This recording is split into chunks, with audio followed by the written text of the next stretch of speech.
Come on, won't you party with me? Party with me. Party with me. Party with me. Party with me. 5 different nachos. All right, hello. You are listening to the Nerd Edification Hour on Alternation Radio. I'm Caleb. And I'm Rachel. And it is a very allergy-filled episode this week because I have a bit of the allergy problems that also Rachel's. And that's why I sound like this. Yes. I assure you I am still Rachel. I just sound like the love child between Liza Minnelli and Barry Manilow. Because I can go real low today. It's rather strange, let me tell you. I can't even laugh without it sounding funny. But today on the Nerd Edification Hour, we will be talking about movie and TV series news, mostly Marvel and DC, to be entirely honest. Because there was a lot of that news. There is, let me tell you. And then, of course, Inevitable Nintendo, which is actually kind of short this week. It's a short one although week. I did kind of pair in the Sega news with it, since Nintendo and Sega kind of go hand in hand. Nowadays they do. Not so much way back when. No. Nowadays they do. And then, of course, thirdly, we will have your nerd vocab. And do we want to pair up the video game news with that? I think so, just because it's so short. But we do have video game news, including Destiny and Dragon Quest. And then, of course, we have our technology news at the end. At the very end of the show. Last but not least. Yes. All right, here on the Nerd Edification Hour today. So, some movie news today. The Man of Steel, the whole Batman versus Superman thing, which I have been completely confused about. I don't know. They just want to, zoom in onto the Justice League. They're just going to spearhead it, and it's going to be pretty interesting because I'm just like, what is it even about? Like that's what I've been wondering too. It's like, where do we'll just put them in a room together. They're fighting. Fight. I mean, they always kind of dislike each other because it's just has always been that way. They just don't like each other, and I think I know in the Black Zero event that happened in Man of Steel. But which is the event that they're calling when Superman just wrecked everything. Spoiler alert, by the way. If you haven't seen Man of Steel, Superman literally wrecks everything. And what makes it so cool to me is that the people are just like, wait a minute, you destroyed everything. Like they're not like, in the Marvel films when the Avengers destroyed the entire city. They were like, oh well, we're safe. Oh. But in this one, it's like, Superman, you destroyed everything. And so one of those buildings that got destroyed was one of Bruce Wayne's towers. And Plot twist. So in my mind, immediately after hearing this is, man, old Brucey's rather mad at Superman for destroying his building, and that's why he's fighting Superman. Which honestly kind of makes sense, and that's like, well, that's actually a pretty good idea. I don't know if the director just got lucky that he just like, oh, we'll just destroy the whole city, it'll be fine, it'll be an epic ending, and he's like, oh wait, we have to do Batman versus Superman.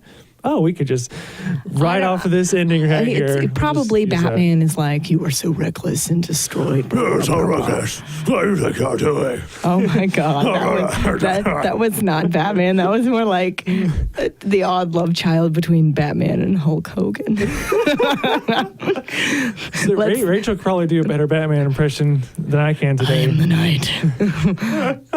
Yeah, right now I definitely can. Where are they? Oh goodness, I am approaching base levels of talking right now. You all about that bass, huh? All about that bass today. All about it. Yes. Okay, and so that was pretty interesting. It is interesting. I'm not exactly sure what else they're going to do with it, but one of the big things is they're saying, yes, we're paying attention to the consequences of what happened in Man of Steel, which I'm like, good, that's very realistic. Yeah, because then Superman eventually learns that he is this kind of overpowered person, and whatever he does wrecks everything. Yeah, so he kind of learns responsibility. Lesson learned, you should not destroy everything. There you go. Yeah, pretty much, with great power comes great Oh, responsibility. don't you be quoting Spider-Man in this conversation. That's the wrong universe. And you were talking about how Batman and Superman always fight. Yeah. I just kind of clicked in my head, Superman is solar powered while Batman likes to hide in the darkness and stuff. So it's kind of like... okay. I can see that. Yeah, I like that. Me coming from a English and literary background, I am very appreciative of that, of you noticing that. So that's good. There we go. Ava DuVernay has passed on directing the Black Panther movie. If you didn't know. If you didn't know already. She basically said that she doesn't want to direct a movie for the next 2 years with little creative input from herself, which says to me she wants to do everything herself. She wants to, pen the movie, come up with the movie, and then direct it herself, that's fine. That's perfectly fine. But I mean, the reason being is because Marvel is very strict with its movieverse, but they kind of have to be because they have to follow the comic universe to a point. Yeah, to a point. What it was is like, as we've seen before, back in the 90s when the superhero movie genre was kind of new and just getting its feet wet, learning how to swim. It still had its floaties on. You have all these directors who want to do their own thing because they have this artistic, creative vision that they just have to get out there. Which is fine. Directors are allowed to do that. It's fine, but then some of the fans might be upset. That's not how it happened in the comic books. I don't appreciate this new spin on this. But that was a very good impression, by the way. So, she's not going to direct it. So they're going to have to find somebody else to film the Black Panther movie, which I hope is pretty cool. I don't think they're going to have trouble. Marvel never has trouble finding people to do stuff, so... And last bit of Marvel news, I guess, for movie-wise, at least, is the Falcon. Falcon, not whatever you put, but Falcon has been confirmed to show up in Ant-Man. It's not really spoilery because he's shown in the trailer. And if it's in the trailer, it's not spoilers. Isn't that right? Terminator, Genesis, or whatever your name is. Pretty much Terminator. The trailer gave away the entire movie. Everything. It's like... And I think that's a problem these days is the trailers give out way too much detail. Like way too much. Ridiculously too much. But that's just my opinion. They show off all the funny parts. Like probably with the Minions, they're gonna show off all the funny parts in the trailer, or not, but we'll see. Yeah, we'll see. And Caleb, tell us about this Han Solo film. Well, okay, Han Solo will officially be featured in his very own Star Wars film. Finally. Yep, everybody's fan favorite. Han Solo will get his own movie. Lucasfilm announced yesterday that the Lego Movie and 21 Jump Street directors Phil Lord and Chris Miller. They're very funny directors, which would be good because I would imagine that the Han Solo feature film, if it's in his past where he's younger. Could you just imagine the hilarity? Oh, it has to be. It definitely has to be, and it's written by Lawrence Kasdan and his son John. The film is going to detail the events that led Solo to becoming the smuggler we first meet in Mos Eisley, Cantina, and Tatooine. And where the movie will end is where we meet him on. I assume so. Yeah, but they're gonna have to get someone younger, obviously younger than Harrison Ford was when he first played Han, and is similar enough in looks or can achieve that similarity enough. So the continuity won't be screwy. They just say Han Solo, it was a Benjamin Button case, and he just kind of aged backwards, and then he started aging. No. No? Okay. Well, No. Kasdan has written for Star Wars before. He penned the scripts for The Empire Strikes Back, Return of the Jedi, and the upcoming Force Awakens. And this film will be part of the Star Wars anthology movies, which is a series of standalone films featuring key characters of the Star Wars universe. Like Rogue One, is it? Yeah. Is that the new one that's also... I wonder who else they're going to write a film on.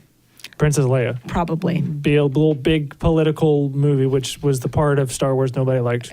I liked it. That was a joke. It's currently expected to debut on May 25th, 2018. Yes. 2018, so we got what? I can't do math. Like 3 years ish. Yeah. Originally, rumors about a Han Solo Boba Fett anthology film suggested that we would learn more about the conflict between the two. It should be noted that this is not the same film. I would like to see a Boba Fett film and how he falls into a Sarlacc pit 15 and different times. It's very unclear, though, whether or not there will be a Boba Fett cinematic future, if at all. But hey. Kind of like a before and after Sarlacc pit kind of thing. Maybe. Okay. Hey, tell us more about Elodie Young, or Elodie, however you pronounce it. I don't know. It's a mix of two different things that I'm not exactly sure. I think you got the name right. Okay. I'm kind of scared to say it myself. Yeah. But what is she doing for Marvel? She's going to play Elektra in Daredevil, if you didn't know. Ooh, good. Ooh. Yeah, Elektra and Daredevil are kind of like, they're kind of in the same kind of lineup, like comic book wise. Like if you remember the Daredevil movie a while back, they had Elektra. I'm going to put air quotes Elektra in there. Oh well, they also had the film Elektra. I think didn't they have her as their own? Yeah, but nobody remembers that one. Nobody remembers that. So yeah, but so she's like a ninja, kind of for like the Marvel. Yeah, and I mean she has the. Is she blind or is it? No, she just has She's just the ninja. Okay, well, I don't know much about it. If Jeremy were here, he could probably elaborate. He probably would too. I bet she, if she's the counterpart to Daredevil. Oh wait, I don't know. I'm gonna have to think about this. Yeah, I honestly don't know much about Elektra. I thought Jeremy would be here to elaborate on that. He's probably shaking his fist at us from wherever he's listening. How dare you call yourselves nerds? Oh goodness! It's like, well, you us. And okay, so this next bit is Hannibal. Oh boy. Do you want to? No, you go ahead. And then all right. I will make a comment because this comment's very important. So, despite its recently announced cancellation, there was hope for Hannibal's future on Amazon or Netflix, but neither will host the show because it's just no. Yeah.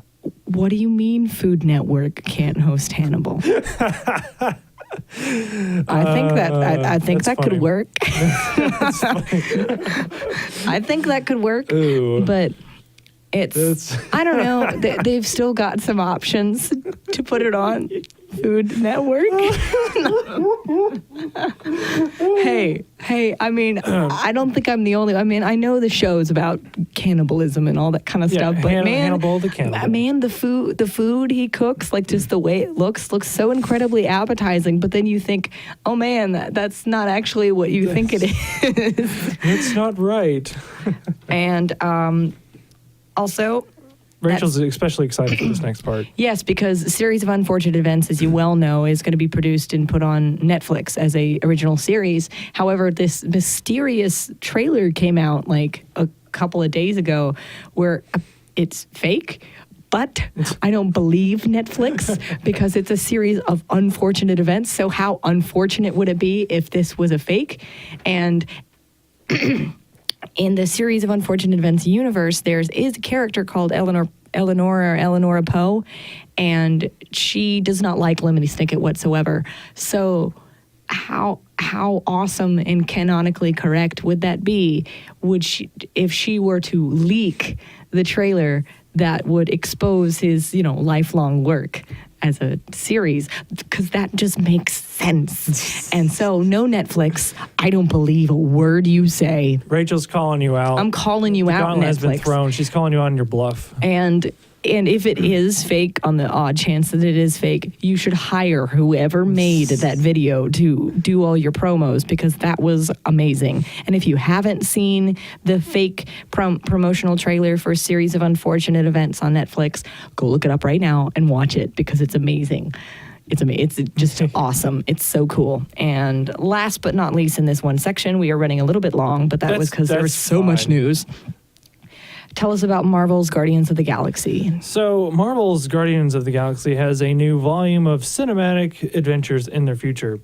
And we'll also see Star-Lord and company much sooner in animated form. Hooray! Yay! It's like a cartoon. It is a cartoon. So now primed for a September premiere, Disney XD's animated Guardians have a brand new poster that's been revealed, which was kind of weird in a way. It's like, hey, here's a poster of a new animated series that we're making. Here you go. It's like, what? Rich, do you want to continue on with that?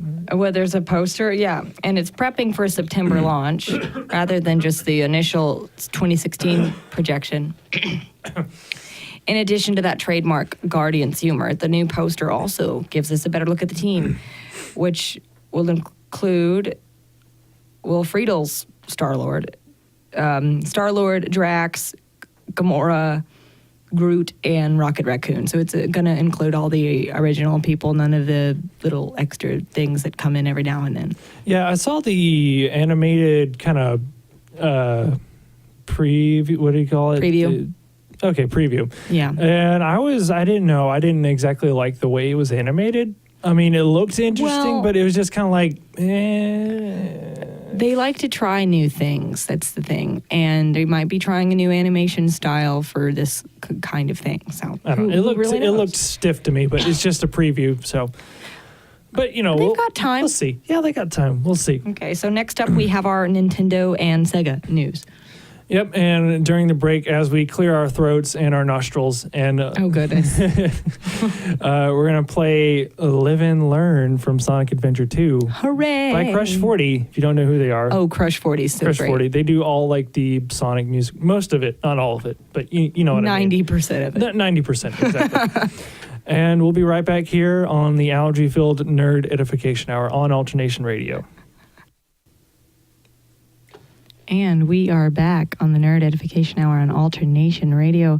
My name is Rachel, and I have next to me Caleb. Hi, I'm Caleb. What's up? Oh, just the inevitable Nintendo news. Like gasp. So, yeah. Ooh, my turn. Yes, go ahead. I'll You do it. Smash Brothers news.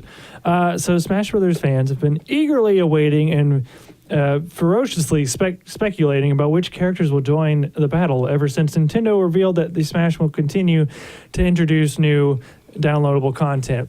And with, Lucas and Ryu and Roy all at the same time, which was a big surprise. I told you, I kept talking about Roy, and I said, hey, they need to put Roy back in. And not only did they put him back in, he has his final Smash. He's got a new outfit, which looks pretty dope. I want those shoes. I'm going to kick so much butt with Roy next time I play it. Rachel's like, I can get back into Smash Brothers now. Roy's back. And so everybody's been wondering, who's going to show up next? Is it going to be like Shovel Knight or somebody? Well, so, like I said, we've had 4 fighters so far. And excuse me.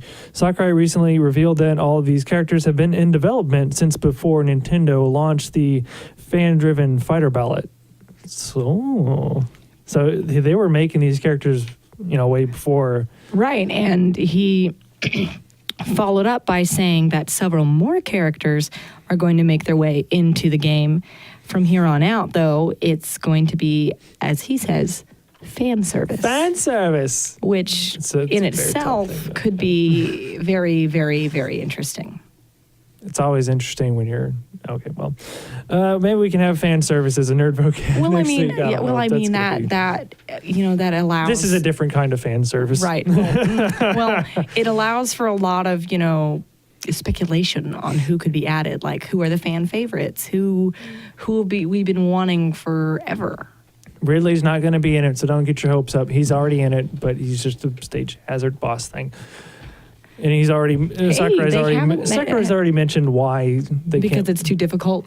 No, they've mentioned he's like, oh, we'll just if we put Ridley and we made him smaller, then he's not Ridley anymore. He's just like a smaller little pterodactyl thing. Correct. He's not as correct. Ferocious.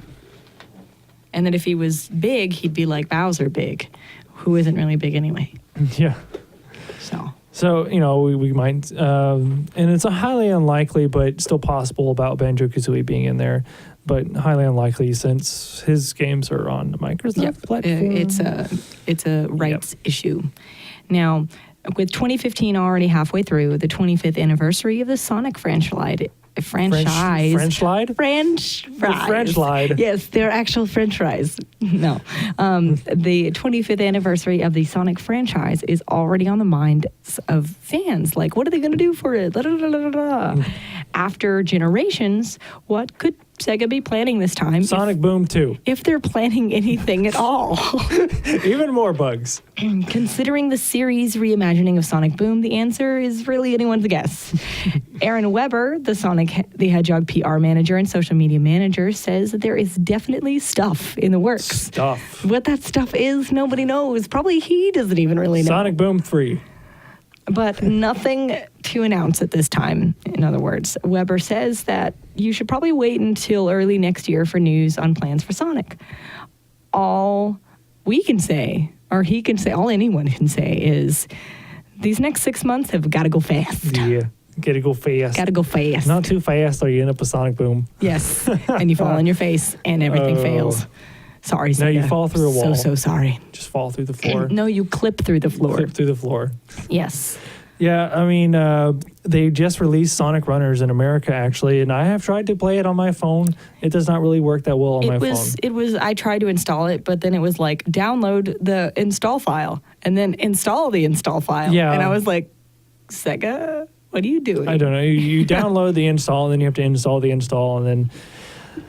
So I was just like, nah, forget about it. So, I mean, as we have said before in a previous episode, we said that Sega is kind of working on the normal Sonic games on the side. I put normal in air quotes as well. And then we have the reimagined Sonic Boom franchise tie-in to the TV show, which we all know how that did. Well. And there's even the... Sonic Boom Fire and Ice for the 3DS because that was a slightly competent company making it for the 3DS. Oh, sorry, big red button. Not sorry. You messed up. So, I mean, that's pretty much it for our Nintendo news. Yeah, there wasn't too much going on, to be entirely honest. Yeah. Nintendo is in a little bit of a lull after their big E3 bonanza. So after they've spilled all their treasures and stuff, they're now kind of piling it back up and waiting for the next Sega didn't do much of anything at all. So obviously this is their hibernation period. So obviously. Like they said, these next 6 months, they gotta go fast. Oh, goodness. They gotta go fast. So next up, we have our nerd vocab as well as video game news. A whole bunch of video game news. A lot. Everything from Sony to Bungie to Bandai Namco. They have changed however which way it goes like 6 times, I swear. Bandai Namco. Yeah. Bandai Namco, including that. And we'll probably make fun of their name again. Yeah. And Dragon Quest 11, as well as something having to do with Lab Zero games. Which is one of my favorite developers, but, we'll get into that when we get there. The song we're going to play during the break is a song by the Wallflowers named One Headlight. And Just one? Just one. Just one headlight. They're going to get pulled over. We'll be right back here on the Nerd Edification Hour on Alternation Radio. All right, you are listening to the Nerd Edification Hour on Alternation Radio. I'm Caleb. And I'm Rachel. And now we will have your lovely fan favorite nerd vocab coming right at your face. Yes, or your ears. What word are you bringing us today, Caleb? Jump drive. Ooh, jump drive. Jump drive. Or also known as USB or flash memory drive or jump drive. Jump drive again or pen drive or thumb drive. There's so many USB words. drive. There's so many words for this device. See, it's the little stick you plug into a computer, and it's like that holds your files. Most college students put all their homework on it, and then they lose it, and then do not pass their class, or they unplug it without ejecting it, and all the files get corrupted, properly. and then they are very sad. and lose all their homework. It's so sad. And they go cry to the teacher. Yes. Happens every semester. At least once per class. Per class. Per class, yes. So, yes, Jump Drive. We use them a lot here. That's how we transfer all of our files from one location to the other. Because we're nerds. We are. All right, well, then now that you know what a jump drive is, if you didn't know what that was... At least they might know more words having to do with the Jump Drive now. Yes. Yes. So you can... So tell us a little bit about Sony. Sony has revealed a new limited edition PS4 that will be released to celebrate the launch of Destiny: The Taken King on September 15th. And we knew about Destiny last week. Yep. We talked about that. Right. In whole thing. The console is a 500 gigabyte model and comes with a physical copy of The Taken King. Yep, and as you probably know by now, this also includes the original game and its 2 expansions, which is pretty good. Yeah. So, I mean, for those who haven't been playing it for well over a year, I have. So it's also included on this upgrade is it's an upgrade to the digital collector's edition, which includes 3 exotic Guardian class items with XP bonuses, 3 class specific emotes, 3 armor shaders, and early access weapons pack. Now, this DLC here, that just the DLC that's included, making it a collector's edition, for those that are just going to get the Taken King expansion, you will have the ability to purchase all this extra DLC separately for like $15-20, which is not too bad, all things considered. But most of what people were concerned about was, I'm going to have to buy all the games again, which I already own, in order to get the cool DLC. I want everything. Yeah. I want to be a completionist. Yeah. Well, so that was the primary issue. They did fix that. I think we reported that last week as well. Yeah, and if you've been playing Destiny for a year now? Yes. Like Rachel has, there's Yes. some sort of good news. Exactly. This one is very interesting. Anyone who has pulled off what they call the 10 of Destiny's most iconic tasks are going to get this really cool emblem thing. It's a year 1 emblem. It doesn't have any tangible benefits. It's just there for aesthetics and bragging rights, but you'll have to complete a number of tasks that Bungie is calling triumphs. Now, there are kind of benefits to actually wearing some of the emblems, like say emblems. Yeah. Say, for example, when Iron Banner comes on, which is a type of, which is Crucible, but it's very specific. Crucible matches that earn you points in the Iron Banner, which earn you more gear from Iron Banner when you gain levels. If you wear the Iron Banner emblem, you actually get more experience in Iron Banner when you have the emblem on. So it stands to reason that there might be something that's attached to that at some point, and it looks really cool as well. But you have to finish these triumphs before September 9th for a shot at the emblem, and they might actually have something else included that we don't know about yet. Shiny new weapon. Maybe, who knows? You can check on your progress at Bungie's sites. Here's the full list of tasks. Reach the max level, beat the Black Garden mission, prevent the summoning of Crota's soul, which is finish all the Dark Below story missions, which is the first expansion, capture Skolas, which is finish the House of Wolves story missions, and then beat Skolas in the Prison of Elders, and then beat Atheon on hard difficulty, and beat Crota on hard difficulty, finish 50 public events, win 100 Crucible matches, and get all 20 golden chests. The only things that I haven't done, I have 6 more chests to get, as well as beat Skolas in the Prison of Elders, and I can probably do that in a weekend with my fire team. Oh, snap. Yeah, so I'm pretty much done on it. Well, I haven't done any of that because it's not on PC yet. So. Of course. Oh, no, wait. I thought it was. No. No? No. Okay. I mean, recently Bungie's like, no, I don't. I mean, it might not even come out on Probably PC because not. they're probably no, we don't want to do it. No, to be entirely honest, Yeah. probably not. It's too much work for them. Oh, but boo-hoo. But yeah, it's the 10 iconic tasks. They're not hard to beat, especially if you have a good fire team and you play at least 2 or 3 times a week for a little bit. It's not hard at all.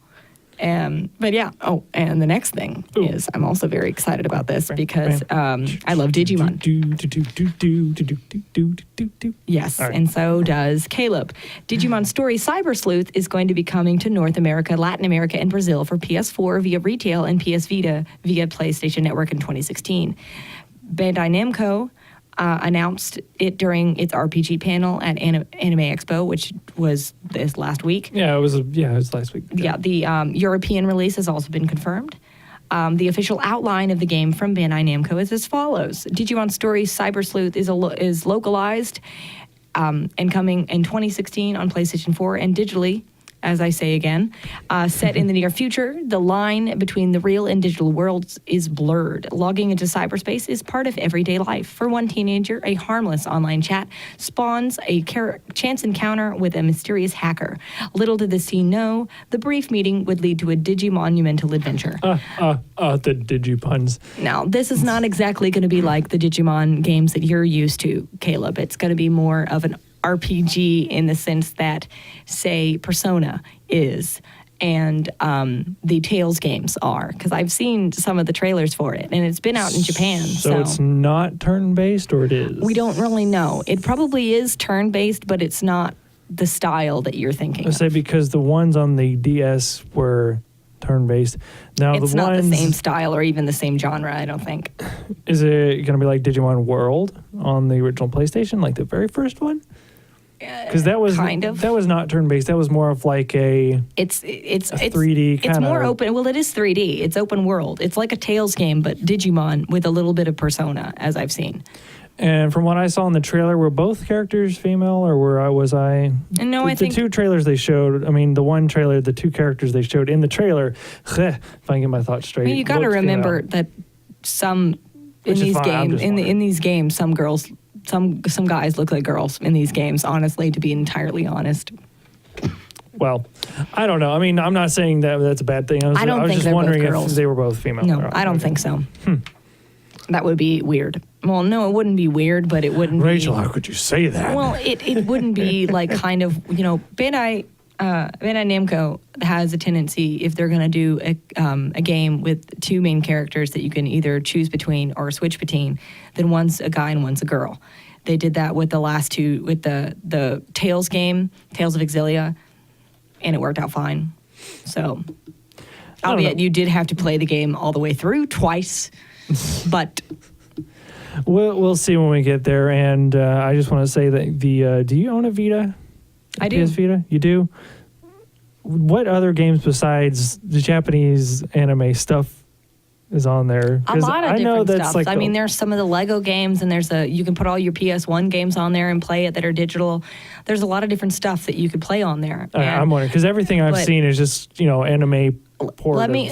Yes, it is, and there's a reason for that. The Vita primarily that's what it's used for, is playing the anime RPGs and stuff. That's what their primary release amount is now digitally, because there's not many. I mean, Danganronpa 2, Persona 4, they're all anime-based games. And so all of the Sword Art Online games have come out on Vita, and now actually they're being ported by Bandai Namco onto the PS4 and starting in fall. All of them are. So, yay. Yay, Sword Art Online. Yeah. So what's this about? Hold on. Okay. All right. Dragon Quest. I can't read Roman numerals very well. What is that? 11. 11. Really? That doesn't. All right. Dragon Quest 11 will be an offline game designed for a home console, according to series creator Yuji Horii. Yeah, I guess so. Horii. Speaking to FFRing via NeoGAF, Horii explained the next entry in the series wouldn't be an MMO like Dragon Quest X and is currently in development for home console. So, yeah, Well, there's he that. doesn't go into much details about what platforms No. the game is targeting. No, he doesn't. Though recent iterations in the Dragon Quest franchise have been published outside of Japan by Nintendo.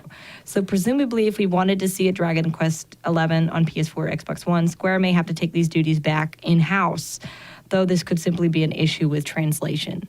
Because the last Dragon Quest game that I played on PlayStation was 8, which has now been ported onto 3DS, or is being ported onto 3DS. Right. I've only played 9, which I got to the final boss and got my butt handed to me, and I just kind of gave up after that. I was like, nope. I think 8 is one of my more favorite ones because it has it has a lot of different interesting stuff. And Angelo is just a sass master, and the king is turned into that goblin-looking thing, and the princess is a horse, and it's just What? yeah, yeah. It's great. It's one of my childhood favorites. And last but not least, of course, Lab Zero Games announced the other day that a new RPG. Is in development with them, which has a similar style to Skullgirls. They are the people who develop Skullgirls. Yeah, if you didn't know, Lab Zero made Skullgirls, which is one of my favorite developers as for right now. And Skullgirls is a fighting game, and it's a very cool fighting game. It's very interesting. Like, they've super balanced it, or they're trying to at least, and they've put a lot of work and effort into it. It's fast-paced. It's pretty fun. Not much is known about it other than its name, which is called Indivisible. Yep. That's Indivisible really is the name. And it's an RPG. That's all we know. It also seems to be like a Metroidvania, because in the trailer, it's like looks like it's a side scroller kind of. Well, if it's an RPG, I don't know. We'll see. RPG side scroller Metroidvania. We'll see. I don't know. We don't know. There's all the speculation.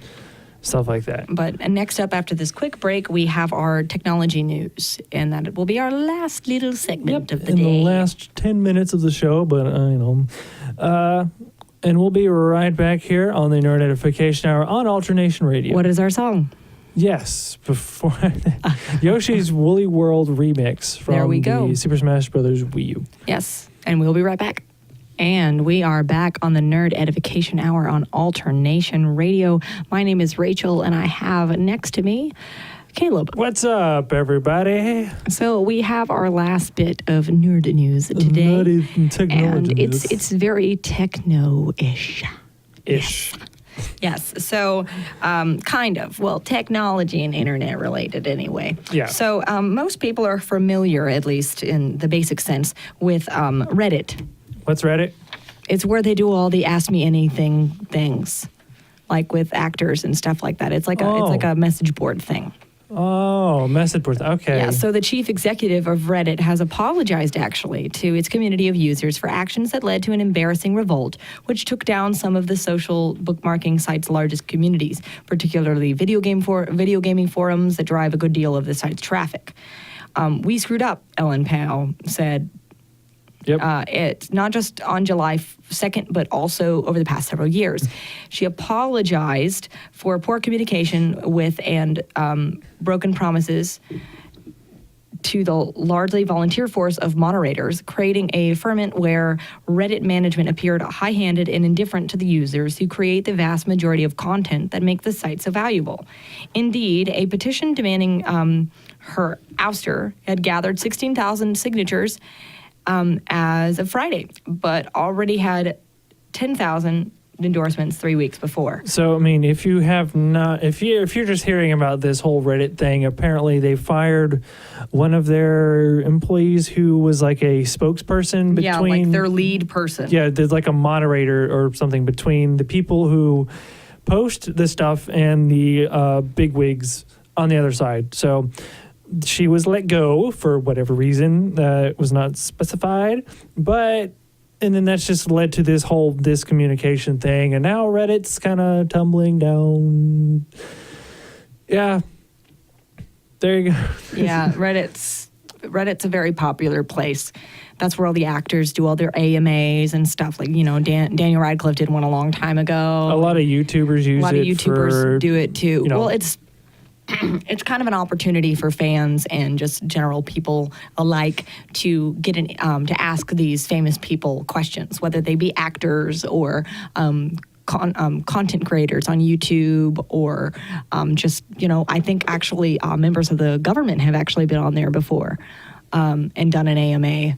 So yeah, it's a very interesting site that leads to a lot of info being given. And also has a lot of subreddits that are questionable. They're very strange. Very questionable in their The internet can be a strange, questionable place sometimes, you know. The internet, 'tis a strange place. If you dig too deep, you might never get out. Yeah, you might get lost in there. But GoPro actually unveiled their new camera, the Hero 4 Session. It's smaller than the Hero 4 and is waterproof by default. It is priced around $400, but it says it cannot shoot at 200 plus frames per second. That's kind of like the downside. It's like it's smaller and it does everything that the original does. It's lacking some of the stuff like shooting right, at, because it's smaller. Yeah, 200 frames a second. They had to make some sacrifices. Yeah, so you can't really do any slow-mo videos that Kyle likes to do in his spare time. He does that. And so that's pretty much it. Unless, Rachel, you have anything to add before we turn off. Do you want to, say the social media stuff? Oh, yes, of course. We got to do this. Well, you can find this video here on YouTube at Strangely Entertaining, which is capital S, capital E. Caleb also uploads some of his playthroughs and stuff to that. You can find us on Facebook at the Nerd Edification Hour. I post Monday through Friday on there some nerd history on what occurred this day in nerd history. And you can find that on there. You can also find us on Twitter, which is Nerd Edification. And if you want to contact us, like you have some ideas for segments, or you want us to find out about a specific thing, or heck, if you even want to be a guest on the show at some point, send us a message, and we will get back to you as soon as possible. You know, if you're in the Panama City area, I can't exactly fly anyone in. No, unfortunately. Maybe when we get like 1 million endorsements and we have who knows several $1,000 bajillion, we can do that. But we don't have that as of right now. No. So maybe one day. It's perhaps. Perhaps one day. And that's gonna be it here. And the outro song is The Battle from Xenoblade Chronicles. Good. Yes, very good. And until next week, stay fancy. Bye-bye.